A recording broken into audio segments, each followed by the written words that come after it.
Cette nouvelle vidéo, nous allons voir toujours dans le cadre de l'apprentissage du langage Python les structures conditionnelles, c'est-à-dire si, condition, alors instruction et sinon.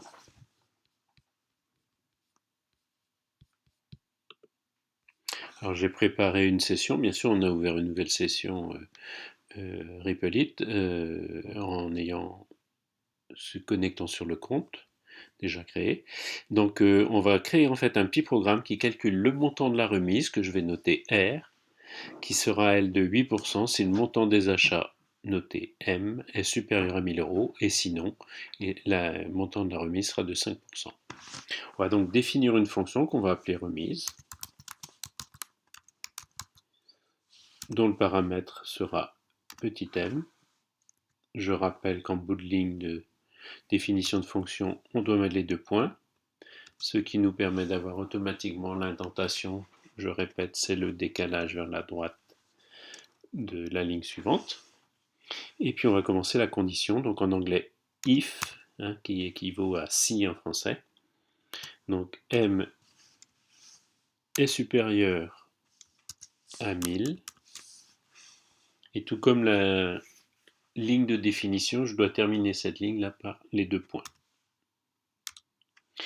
Décalage, dans ce cas-là, la remise est égale au montant des achats multiplié par 8 sur 100, avec une petite erreur ici. Voilà, j'ai rectifié. Donc 8 sur 100, les 8%, que multiplie donc le montant des achats. Sinon, alors par contre, je dois me remettre sur la ligne des if, la suite, donc sinon, else, sinon, et bien comme on l'a, alors, une petite surprise ici, les deux points, voilà, en bout de ligne, et puis donc le montant de la remise sera égal au montant des achats multiplié, cette fois-ci, par 5%.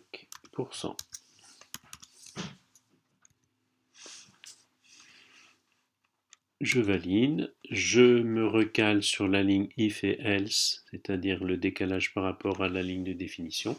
On va renvoyer return, on va demander donc au petit programme de nous renvoyer le résultat, c'est-à-dire la remise.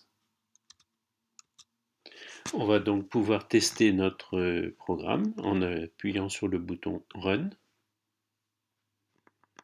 Alors, on rappelle la fonction remise. Hop là, ça serait mieux s'il était écrit correctement. Par exemple, 890 euros. On a donc le montant de la remise qui est de 44,5, 5%. On va retester, alors, touche de direction haut pour rappeler la valeur, et puis on va augmenter. On va mettre par exemple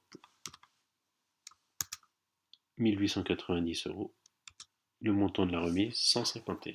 Alors pour améliorer un petit peu la convivialité de ce programme, je propose de rajouter donc une demande à l'utilisateur. Donc on va définir cette fois-ci la variable m, lui attribuer un format décimal, et puis le message d'invite de l'utilisateur input, et donc entrer le montant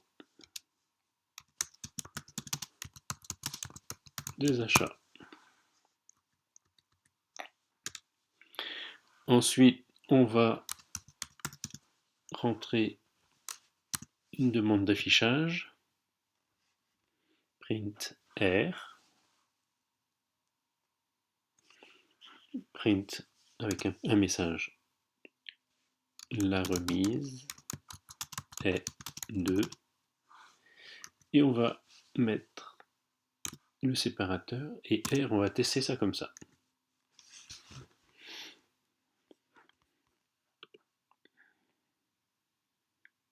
Alors le montant des achats, par exemple, 1569. Alors il y a une erreur, effectivement, étant donné qu'on a utilisé return ici, qu'on a défini une fonction, la fonction remise, qu'on a renvoyé return, il faut au moment de l'affichage, non pas demander de l'affichage de R, mais du résultat de la fonction, et donc on est obligé de la nommer, la remise, avec son paramètre M. On va donc pouvoir relancer le programme. Le montant des achats, par exemple, 1400 €, et la remise est de 112. Il ne nous resterait plus éventuellement qu'à rajouter, si on le souhaite, euros dans le message de fin. Et améliorer un petit peu l'écriture ici en mettant un espace derrière achat. On relance. Le montant des achats, par exemple, 349 €. Et la remise est de 17,45. Voilà ce petit programme. Donc je rappelle que la condition, hein, si le montant des achats est supérieur à 1000, alors on calcule. Alors il n'y a pas le terme alors zen comme dans certains messages, certains langages, pardon, hein, mais donc c'est l'indentation qui remplace en fait le zen, le à l'heure. Et donc si la condition n'est pas vérifiée, sinon, eh ben, on calcule la condition, donc 5%.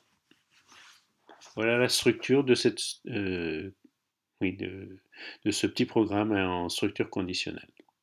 Voilà, cette petite leçon est terminée.